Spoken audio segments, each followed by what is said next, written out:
আজ আমি যে ভিডিওটি নিয়ে আপনাদের সামনে এসেছি, ভিডিওটি অতীব গুরুত্বপূর্ণ। কারণ এই বাছুরটা দেখতে পাচ্ছেন একটা অসাধ্য সাধনের বাছুর। যে বাছুরটি একটা কৃষকের স্বপ্ন। কারণ এই বাছুরের মা দীর্ঘ ৫ মাস থেকে মাটিতে একবার পড়ে থাকা, সে লড়তে পারে না, চড়তে পারে না। তাকে যত্ন করে ৫ মাস যাবৎ যত্ন করার পরে যে সাধন করেছে। তো এটা তিলাবদ্দুরি, আত্রাই থানা তিলাবদ্দুরি গ্রাম। এটা অরুণদার বাসায় এই ঘটনা। তো অরুণদা আছে, আর যে ডাক্তার চিকিৎসা করেছে সে ডাক্তারের মুখে শুনবো এই গরুর ঘটনা। তো ডাক্তার, হুম। এটা কিভাবে কি করলেন? ভাই দীর্ঘ ৫ মাস থেকে পড়ে আসছে এই বাচ্চাটা ছিল।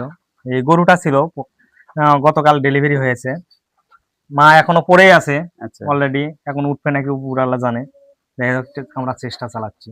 আচ্ছা। খামারিও দীর্ঘ ৫ মাস অপেক্ষা করেছে। এটাই তো বিশাল ব্যাপার। আর চিকিৎসা কেমন কি করছেন?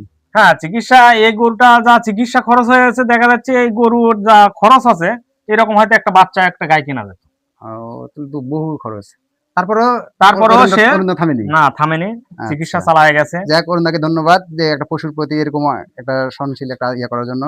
কারণ দীর্ঘ ৫ মাস চিকিৎসা মানে বহু ব্যয়বহুল। আর এগুলো তো একবারে পুরাটাই ব্যয়বহুল একটাই খরচের ব্যাপার।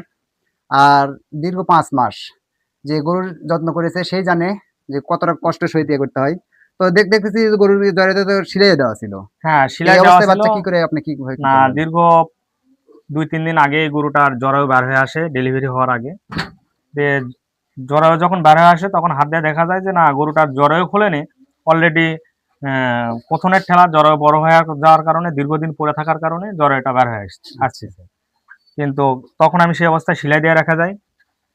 গতকাল এই গরুটার সেলাই কাটা দেওয়ার পরে বাচ্চা ডেলিভারি করে লিয়া আবার সেলাই আজকে আবার সেলাইটা সেটাই দিলাম। আছে, ওইভাবে আছে। হ্যাঁ, গরুটা ওইভাবে তো আছে, এখন পড়ে আছে। চিকিৎসা চলিচ্ছে। দেখা যাক উপরআল্লাহ কি করে। আচ্ছা, তো আমি দোয়া রাখি যেমন সুস্থ একটা বাচ্চা প্রসব করতে পেরেছে গরুটাও আবার সুস্থ হোক, দাঁড়াক, আবার ঘোরাফেরা করুক, কারণ এবং সুস্থ স্বাভাবিক একটা জীবন যাপন করুক। এই গরুটা একটু দেখো।